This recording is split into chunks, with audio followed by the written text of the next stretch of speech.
आज तुम्हाला एक नवीन विषय देते मी. आता हे ड्रॉइंगचं बुक आहे. हे ड्रॉइंगचं बुक ATDला म्हणा, एलिमेंटरी ह्या एक्झामला कामात येतं हे पुस्तक. का त्याच्यातनं ड्रॉइंग पाहून किंवा जी थेअरी दिलेली आहे तिच्यावर स्टडी करावा आपण आणि मग एक चांगलं चित्र काढावं जेणेकरून आपण पास होऊ त्या परीक्षेमध्ये.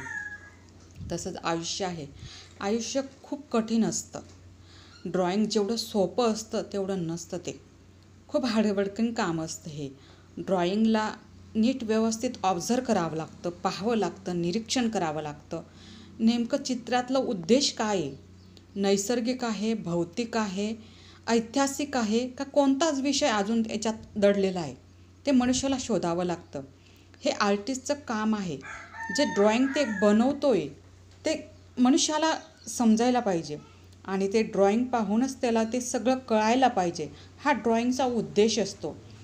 जसं ड्रॉइंग काढल्यानंतर ते परफेक्ट वाटतं, बघितल्यानंतर सगळ्यांच्या तोंडातून वाव निघायला पाहिजे असं प्रत्येक आर्टिस्टला वाटतं. ही आर्टिस्टची कला असते. आता काय करायचं, कसं करायचं हे त्याच्यावर असतं. विषय कसा मांडायचा, पब्लिकला कसं इम्प्रेस करायचं हे त्याच्या हातात असतं. तसंच खाजगी आयुष्यात पण खूप काही शिकण्यासारखं असतं. जी आपल्याजवळ कला असते, जो आपला छंद असतो तो जपून ठेवला आपल्या आयुष्यासाठी, आपल्या घरासाठी, आपल्या घरातल्या माणसांसाठी त्याचा नीट व्यवस्थित अभ्यास केला तर खूप चांगलं आयुष्य आपल्याला जगता येतं. आणि ते आयुष्य जगण्यासाठी एक चांगली कला हातात पाहिजे. प्रत्येक माणसाजवळ काही ना काही असतं. स्त्री असो या पुरुष असो, त्यांच्याजवळ काहीतरी भगवंताने त्यांना दिलेलं असतं.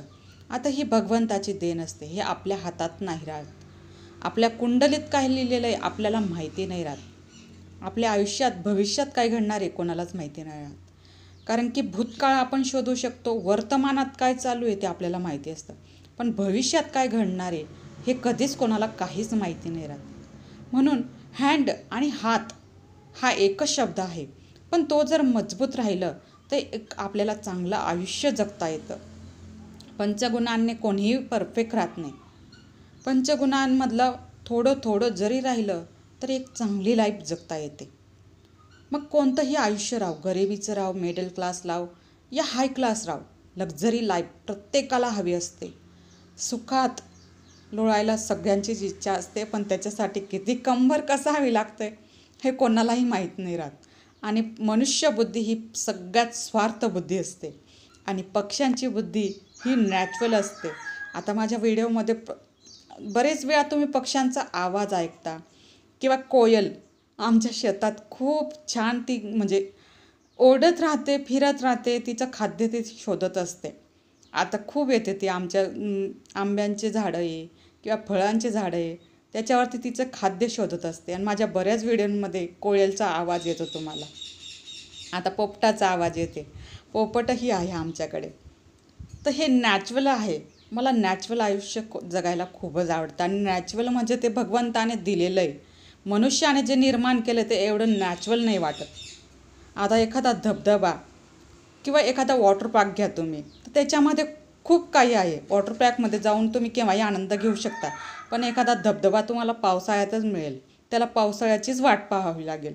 हे नॅचरलपणे जे मिळतं ना ते खूप लाख मोलाचं असतं. तिथं करोडो रुपये देऊन पण ते सुख मिळत नाही आपल्याला.